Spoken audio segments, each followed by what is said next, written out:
welcome to the show. I'm your host, Jesse Zoe. The journey we started continues. Today, the guest of the Radio of Hollywood is financial advisor, entrepreneur, and the star of the documentary film Altitude, Not Attitude, Mr. Michael Warkentin. Hello, Michael. Welcome to the show. Hello. Michael, you are a financial expert. Which field do you specialize in? Personal finances. My typical client is kind of middle America household. People are dealing with retirement plans, maybe college planning, buying a house, just general goals. And then some people who are dealing with large estate issues, but typically middle America. What got your interest in finance and becoming a financial advisor? Well, I broke my neck. I was on my way through some goals to be a builder, to be a developer, and got on an escalator one day, turned around to talk to my friend, lost my balance and fell over the side 3 stories and broke my neck. I woke up and was a quadriplegic. I could no longer climb ladders or stairs and really didn't know what I was going to do.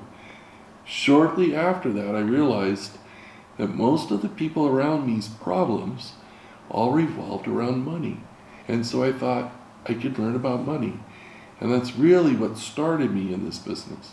When you wake up, what's your first thinking about you saw you break your neck? Yeah.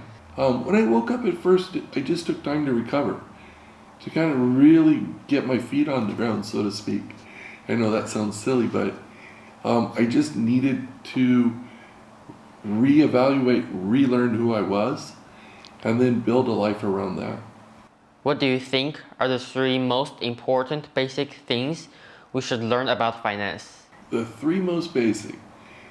When I'm looking for somebody's plan, I want to make sure that they have an emergency reserve, some protection, and then a plan for goals, different things they want to buy or do. So I look at the basics. Do you have enough money to take care of yourself if something goes wrong? Do you have enough protection? Insurances, either health or life insurance. And then finally, where are you going to go with the money once you start saving it? Which finance-related subject do you think we should integrate it into the school education system? Wow, we've got a lot of things changing right now. I know a real hot topic is cryptocurrencies. It looks like our banking system may change. It really probably will change.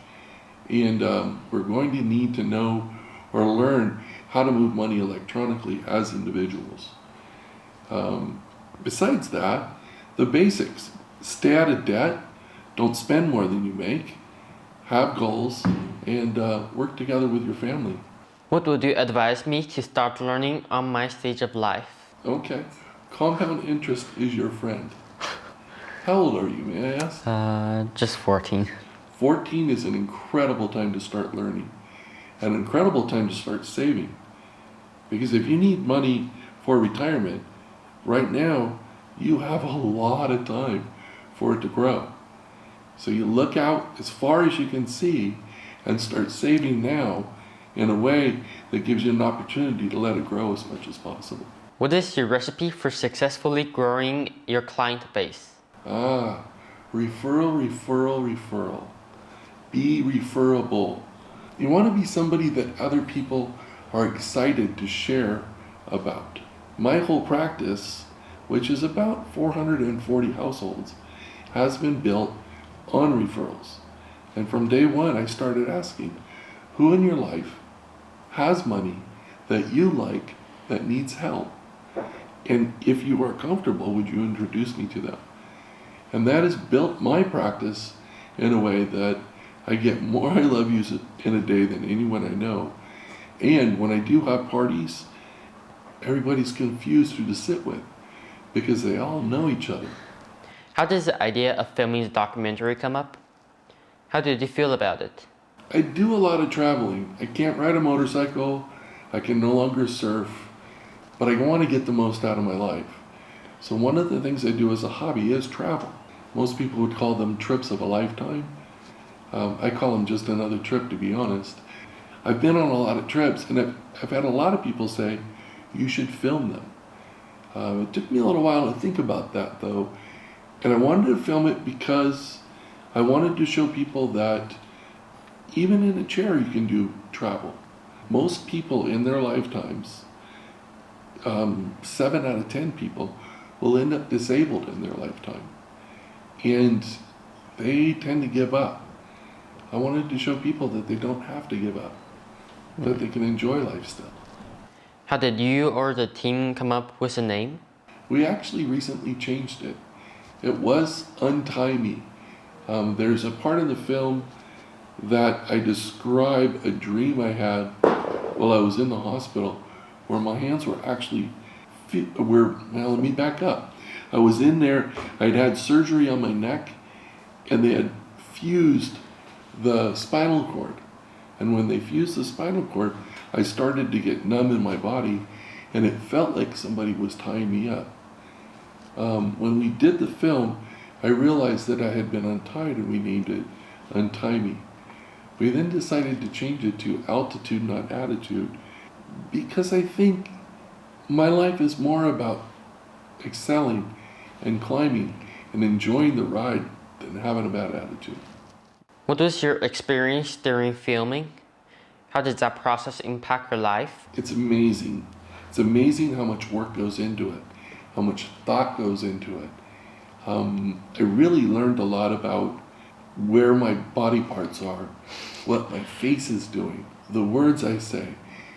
When it all goes down on tape, it's there forever. But it also was an opportunity to look at myself from the outside. That was very eye-opening. In my world, I tend to forget about the chair, and so do people around me. But I've never really been faced with it like I was during the process of filming. I probably did more growing on this trip than I have in a long time. How did this film impact your professional career? Did this film help you develop your business? Not yet. That remains to be seen. The film touches on my career, but the film is not about it. It's more about my life and what I do, maybe on a day-to-day, and maybe a look inside and how I do it without being boggled down. I know that the film will bring probably more clients or more people who need help, but for now it remains to be seen. Yeah. What are your future goals? Retirement is one of them. Don't tell my clients. They're all going to be very sad when I quit. But I'd like to retire, and I'd like to retire and live in different parts of the world. I really enjoy coming into a city, Paris or Barcelona, and getting integrated with the people and spending time in the cafes and spending time at the beaches and just really learning the culture. So one of my goals in this life is to live in different parts of this planet. I think that's going to be fun. What are your 3 tips of success? Happiness. My goal from the start was to be happy, stay happy, and make people around me happy. In that, I'm successful. I wake up in the morning, I'm so excited to see what's going to happen. I go to sleep and think about all the things that happen. And I just want to create good memories and good fun and lots of love and lots of friendship. Thank you, Michael, for this wonderful interview. Thank you. I was delighted to meet you and learn from you. Thank you.